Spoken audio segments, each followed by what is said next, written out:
Morning students. Welcome students. In previous class we studied about bank and simple interest. Let's recall. We learned different types of accounts. Current account, saving account, then fixed deposit account, then what is the use of ATM, credit cards and debit cards, and solve some examples related with simple interest, and learn the formula of amount is equal to principal plus interest. So students, today we are going to let's learn how to solve more examples related with bank and simple interest. Listen. When three of the four quantities principal, time, rate and amount are given, जेव्हा मुद्दल, मुदत, दर आणि रास यापैकी तीन बाबी दिल्या जातील आणि चौथी बाब काढणे टू फाइंड द फोर्थ, चौथी बाब काढणे असं असेल त्यावेळेला in the formula we place any letter in place of the unknown quantity and solve the equation that thus obtained to find the answer.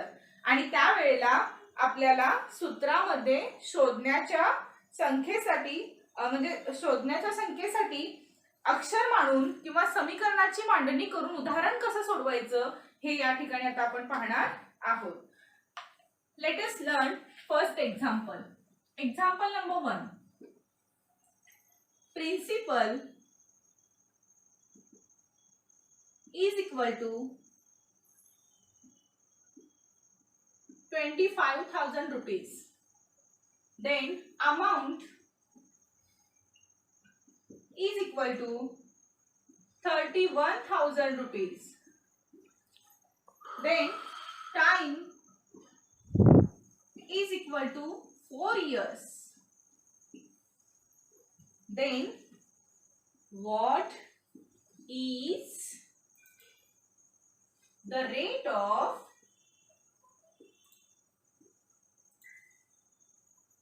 interest? काय शोधायला सांगितलेलं आहे बघा. आता या ठिकाणी काय दिलेलं आहे? प्रिन्सिपल. प्रिन्सिपल म्हणजे मुद्दल.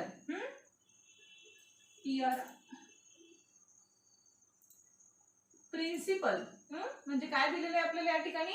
मुद्दल दिलेली आहे. किती? 25,000, 25,000. Then amount. अमाउंट म्हणजे काय? रास. काय दिलेले आहे? 31,000 रुपीज. देन टाइम म्हणजे काय? वेळ दिलेली आहे, मुदत. टाइम किती दिली आहे? 4 इयर्स. अँड काय विचारलेलं आहे? What is the rate of interest? तर व्याजाचा दर किती असं विचारलेलं आहे. इथं आपल्याला आता काय करावं लागणार आहे?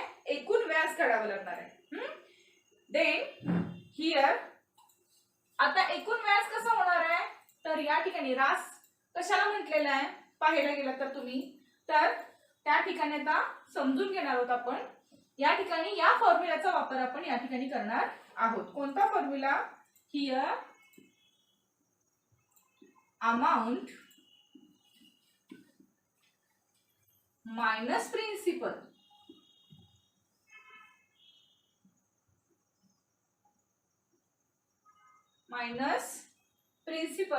is equal to total interest.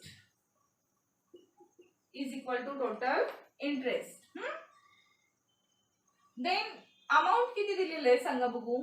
31,000 minus principal 25,000 is equal to 6,000 is total interest. पूर्णपणे टोटल इंटरेस्ट तुम्हाला मिळालेला आहे. Then let us learn about. Then आता आपल्याला काय करावं लागणार आहे? या ठिकाणी 6,000 रुपये हा टोटल इंटरेस्ट आपला या ठिकाणी आलेला आहे. देन प्रिन्सिपल काय दिलेलं आहे आपल्याला, पुन्हा आपल्याला या ठिकाणी काय करावं लागणार आहे, तर 4 वर्षाचं टाइम दिलेलं आहे आपल्याला, पिरियड किती दिलेला आहे, 4 इयर्स दिलेला आहे आणि ह्या 4 वर्षाचा आपल्याला मग इंटरेस्ट काढावा लागणार आहे. त्यासाठी आपण काय करणार आहोत, therefore principal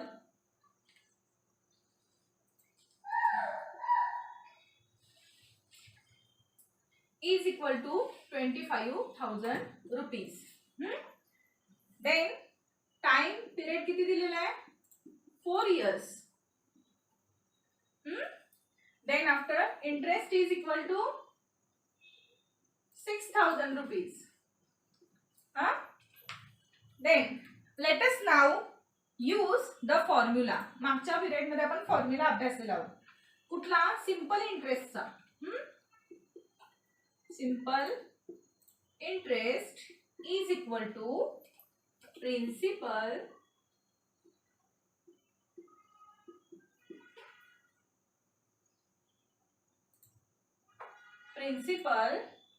multiply rate multiply time.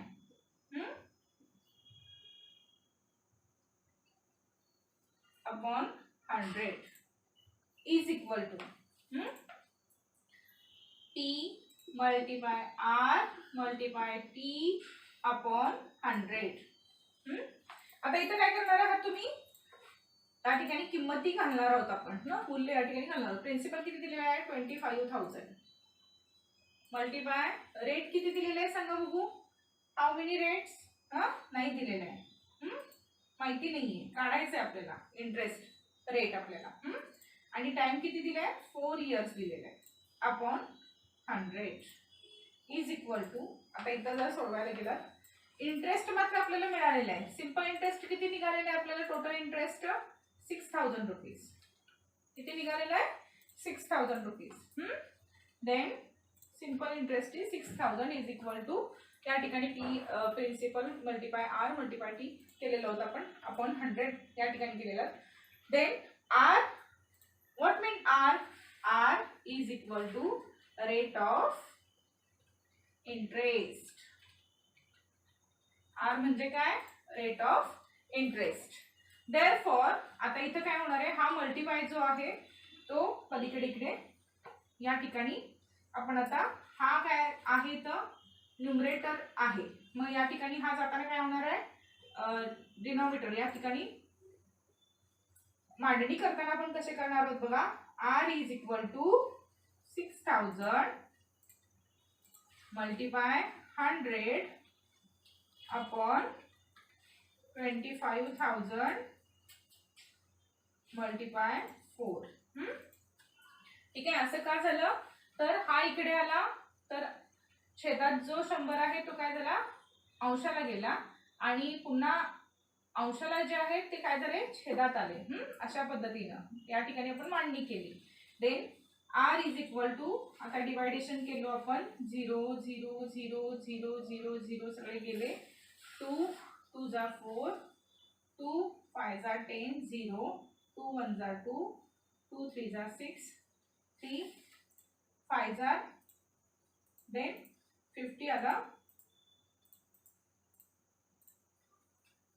then 5 5 are 25, 5 1s are 5, 5 0s are 0, 5 1s are 5, 5 2s are 6, 3 2s are 5 2s are 10, then 3 multiplied by 2 is equal to 6. काय आला रेट आपला, 6. That therefore rate of interest is 6% per annual. हे आपलं answer आलेलं आहे. Let's learn this example. Unmesh borrowed some money for 5 years at simple interest. उन्मेषनं काही रक्कम 5 वर्षासाठी काय केलेली आहे, कर्जाऊ म्हणून घेतलेली आहे सरळ व्याजासाठी. The rate of interest is 9% per annual. इंटरेस्टचा रेट किती दिलेला आहे, 9 रुपीज % पर एन्युअल. ठीक आहे, दर साल दर शेकडा 9 रुपये दराने 9 रुपये व्याज दराने त्यांना घेतलेले. If he return 70,400 rupees all together. त्याने मुदती अखेर एकूण 17,400 रुपये काय केलेले आहेत, परत केलेले आहेत. देन तर त्याने किती कर्ज परत केले असं विचारलेलं आहे. कर्ज घेतले होते. How much had he borrowed. मग त्याने किती कर्ज घेतले होते. 5 वर्षाच्या शेवटी त्याने किती 17,400 रुपये पेड केले, दिले. मग आता या ठिकाणी आपल्याला काय करावं लागणार आहे स्टार्टिंगला, तर 9 रुपीज % पर अॅन्युअल प्रमाणे 5 वर्षाचं व्याज किती झालं हे पाहावं लागणार आहे आपल्याला. देन आपण इथं सॉल्व्ह करत असताना काय करणार आहोत, interest is equal to, interest काढत असताना आपण कसं करणार आहोत, principal multiply rate multiply time. Formula जो आहे त्या फॉर्म्युला मध्ये आपण या ठिकाणी in the formula couldn't be used directly to solve the problems because का आपण सॉल्व हा फॉर्म्युला डायरेक्टली आपण यूज का नाही करू शकत सांगा बघू. इथं डायरेक्टली हा फॉर्म्युला आपण यूज करू शकतो का, नाही यूज करू शकत. कारण का सांगा बघू.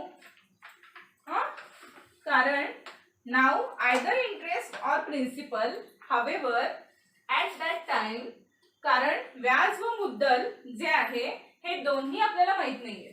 माहिती का टोटल व्याज आपल्याला माहितीये का, नाही माहिती.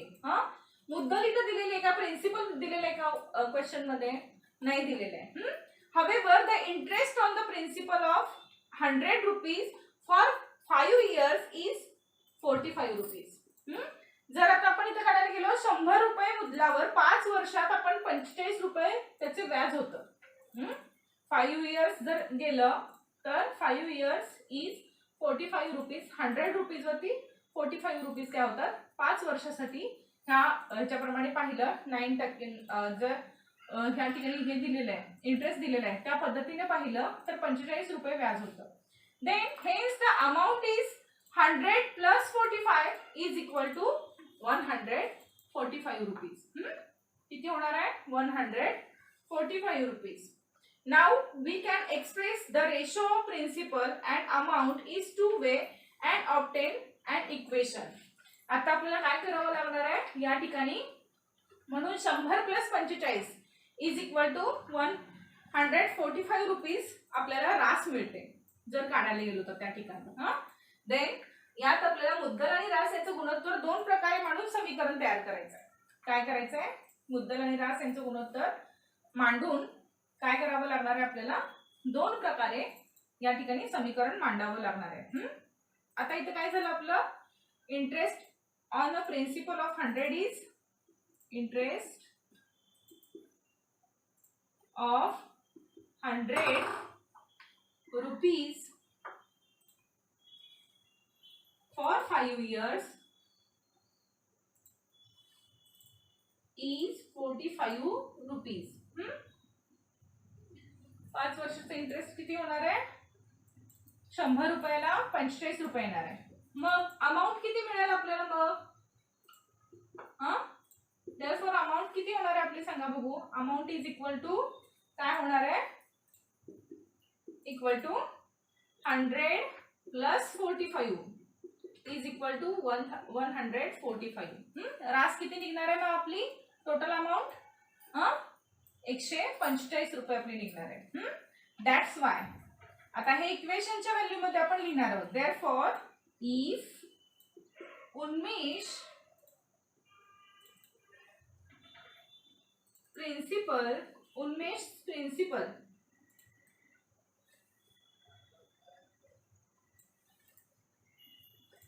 इज पी, देन उन्मेषचं प्रिन्सिपल पी असेल तर काय होणार आहे, टोटल त्याचं अमाऊंट हे किती दिलेलं आहे त्यांनी 17,400 रुपयाला 3% अमाऊंट प्रिन्सिपल दिलेलं आहे. आणि टोटल किती रास किती निघालेले आहे त्याची, ठीक आहे, रास टोटली किती अमाऊंट किती निघालेलं आहे 17,400 रुपये. त्याचबरोबर 100 रुपयाला 45 रुपये, 145 सॉरी, रास टोटल किती झाली 145. या ठिकाणी आता total amount is equal to 100 रुपीजला, रुपीज इथं लिहिलेले आहेत, प्रिन्सिपल माहित नाहीये. आता ह्यांना प्रिन्सिपल किती गुंतवले माहिती का इथं नाही, आपल्याला अगोदर प्रिन्सिपल काढावं लागेल. त्यासाठी प्रिन्सिपल अपॉन 70,400 रुपये रिटर्न केलेले टोटल अमाऊंट जी रास आहे ती, ठीक आहे. आणि 100 रुपीजला 145 रुपीज काय झालेलं आहे अमाऊंट. 100 प्रिन्सिपल जर असेल तर 145 रुपीज आपल्याला काय करावे लागले तिथं पेड करावे लागलेले आहेत. अशा पद्धतीने फॉर्म्युला तयार केल्यानंतर काय होणार आहे आपला, therefore P is equal to हा जो 100 आहे इकडे काय होणार आहे किंवा हा 70,000 जो इकडे जात असताना डिवायडेशन आहे तो वरती जाताना इथं मल्टिप्लाय होणार आहे, इथं मल्टिप्लाय होणार आहे. Then 100 multiply 70,400 rupees divided by 145 rupees. या ठिकाणी जर तुम्ही भाग घालवलात तर उत्तर काय येणार आहे, भागाकाराच्या स्वरूपामध्ये भाग घालवला तर उत्तर येणार आहे 12,000 rupees. Then the principal that Unmesh, that's why therefore the principal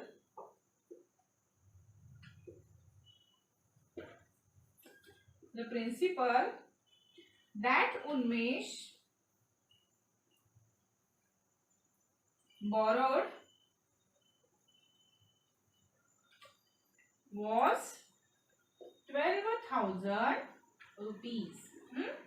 12,000 rupees काय करावे लागलेले त्याला, त्या ठिकाणी त्याचं जे प्रिन्सिपल आहे काय प्रिन्सिपल उन्मेषने घेतलेले कर्ज किती आहे तर 12,000 रुपये कर्ज आहे.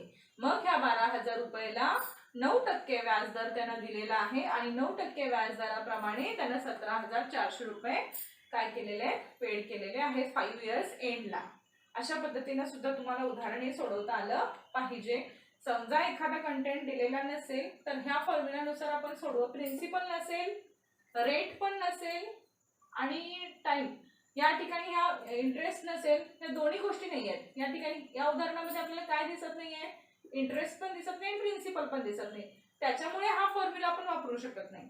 म्हणून आपण काय केला, जर 100 रुपयाला 5 वर्षासाठी 45 रुपये व्याजदर भरावा लागत असेल 9% प्रमाणे तर या ठिकाणी मग 17,400 रुपये टोटल अमाऊंट झाले. म्हणजे जी टोटल अमाऊंट किती झाली एवढे भरावे लागत असतील, 100 रुपयाला 5 वर्षाप्रमाणे 45 रुपये जर द्यावे लागत असतील तर टोटल अमाऊंट एंडला किती द्यावे लागणार आहे त्याला उन्मेषला, तर टोटल अमाऊंट उन्मेषला 145 रुपीज द्यावे लागणार आहेत. मग इथं सुद्धा टोटल अमाऊंट त्यांनी रिटर्न केलेली दिलेली आहे आपल्याला 17,400 रुपये. फक्त आपल्याला काय करावं लागणार आहे, प्रिन्सिपल काढावं लागणार आहे. त्यासाठी आपण इक्वेशनच्या व्हॅल्यू मध्ये हे फॉर्म्युला घातलेला आहे. काय केलेलं आहे, Unmesh principal is equal to P मानलेला आहे. या ठिकाणी हा काय केलेला आहे, प्रिन्सिपल पी मानलेला आहे. The P upon 70,400 is equal to 100 upon 145. Then पुढे आपण स्टेप बाय स्टेप सॉल्व केल्यानंतर the principal that Unmesh borrowed was 12,000 rupees. Do you understood all this example of? Let us read this example. या ठिकाणी तुम्हाला एक table दिसतोय. काय विचारलंय, fill in the blanks in the table. या ठिकाणी असणाऱ्या रिकाम्या जागा आपल्याला भरायच्या आहेत. फर्स्ट कॉलम मध्ये आपल्याला प्रिन्सिपल, दुसऱ्या कॉलम मध्ये रेट ऑफ इंटरेस्ट दिसतंय, तिसऱ्या कॉलम मध्ये time, next column interest and then after amount. अशा पद्धतीने मांडणी केलेली आहे. आता या ठिकाणी जर आपल्याला फिल इन द ब्लँक्स भरत असताना पहिल्या एक्झाम्पल मध्ये आपल्याला काय विचारले सांगा बघू. तर या ठिकाणी पहिल्या एक्झाम्पल्स मध्ये आपल्याला 3 फिल इन द ब्लँक्स दिसत आहेत. कुठले 2 दिसत आहेत, इंटरेस्ट आणि अमाऊंट विचारलेलं आहे. मग आता हे तोंडी काढत असताना आपल्याला फॉर्म्युला लक्षात ठेवावा लागणार आहे आणि त्या फॉर्म्युलानुसार आपण या ठिकाणी काय करणार आहोत तर हा टेबल कंप्लीट करणार आहोत. देन फॉर्म्युला कोणता आहे, simple interest. Simple interest is equal to P multiply R multiply T upon 100. या ठिकाणी आता P म्हणजे काय, प्रिन्सिपल. पहिल्या एक्झाम्पल मध्ये प्रिन्सिपल दिले का, दिले. किती, 4,200. मल्टिप्लाय रेट किती दिलेला आहे 7. देन टाइम किती दिलेला आहे 3 divided by 100 is equal to. आता या ठिकाणी काढल्यानंतर आपल्याला काय मिळणार आहे, तर इंटरेस्ट मिळणार आहे. हा सिंपल इंटरेस्ट या ठिकाणी आपल्याला मिळणार आहे. देन डिवायडेशन केल्यानंतर 0 0 0 0 गेले. 42 multiply 7 multiply 3 is equal to किती येते बघा. जर मल्टिप्लिकेशन केला तर इज इक्वल टू 882 रुपीज. हा काय मिळाला आपल्याला या ठिकाणी इंटरेस्ट मिळाला. आता अमाऊंट काढत असताना काय होणार आहे आपला. Amount is equal to principal plus काय असणार आहे तर या ठिकाणी इंटरेस्ट असणार आहे. अमाऊंट काढत असताना या फॉर्म्युलामध्ये आपल्याला आता अमाऊंट टोटल काढत असताना प्रिन्सिपल प्लस काय करणार आहोत आपण रेट करणार आहोत. देन इज इक्वल टू काय होणार आहे आपलं सांगा बघू. अमाऊंट टोटल काढत असताना प्रिन्सिपल किती आहे या ठिकाणी तर 4200 plus interest 882 is equal to 5082 rupees total amount. म्हणजे इथं काय लिहिणार आहोत आपण आता interest 882 rupees and total amount is equal to 5082 rupees. आता नेक्स्ट एक्झाम्पल सुद्धा याच फॉर्म्युल्यानुसार आपण सोडवणार आहोत. आता दुसऱ्या एक्झाम्पल मध्ये काय दिलेलं आहे सांगा बघू. तर या ठिकाणी रेट दिलेला आहे, टाइम दिलेला आहे अँड इंटरेस्ट दिलेला आहे. आता पी प्रिन्सिपल आहे का. नो, तसंच देणार आहोत आपण. रेट काय दिलाय 6%. देन टाइम पिरियड किती दिलाय 4. ठीक आहे. काय दिलेलं आहे 4. देन आफ्टर आता या ठिकाणी आपल्याला काय करावं लागणार आहे बघा बघू. देन आफ्टर अपॉन 100 आणि टोटल इंटरेस्ट किती दिलेला आहे आपल्याला 1200 रुपीज. मग पी आपल्याला इथं मेन्शन केलेला नाहीये. प्रिन्सिपल आपल्याला माहिती नाहीये आणि प्रिन्सिपल माहिती असेल त्यानंतर आपल्याला टोटल अमाऊंट काढावी लागणार आहे. Then after we have to solve this division. हा जो मल्टिप्लाय आहे तो इकडे काय होणार आहे डिवाइड होणार आहे. 1200 multiply 100 upon 6 multiply 4 is equal to T. Then division केला तर या ठिकाणी सॉल्व केला एक्झाम्पल तर तुम्हाला या ठिकाणी काय भेटणार आहे तर या ठिकाणी प्रिन्सिपल आपल्याला भेटणार आहे. प्रिन्सिपल डिवायडेशन केला तर बघा 2 2 जा 4 2 5 जा 10 0 2 1 जा 2 2 5 जा 2 1 जा 2 and 2 2 जा 4 then 2 5 जा 10 then 6 1 जा 6 6 2 जा 12 0 0 5 multiplied by 2 is equal 25 multiplied by 2 is equal to 25 2 जा 50 then 5000 p is equal to 5000 rupees आपल्याला मिळालं. काय भेटलं आपल्याला प्रिन्सिपल 5000 रुपये. देन आपल्याला अमाऊंट विचारलेलं आहे. मग अमाऊंट करत असताना प्रिन्सिपल प्लस काय होणार आहे इंटरेस्ट बेरीज केला तर किती येणार आहे 6200 रुपीज. अशा पद्धतीने एक्झाम्पल सॉल्व करायचं. हा फॉर्म्युला नेहमी लक्षात ठेवायचा. ठीक आहे. आणि या फॉर्म्युलानुसार आपल्याला एक्झाम्पल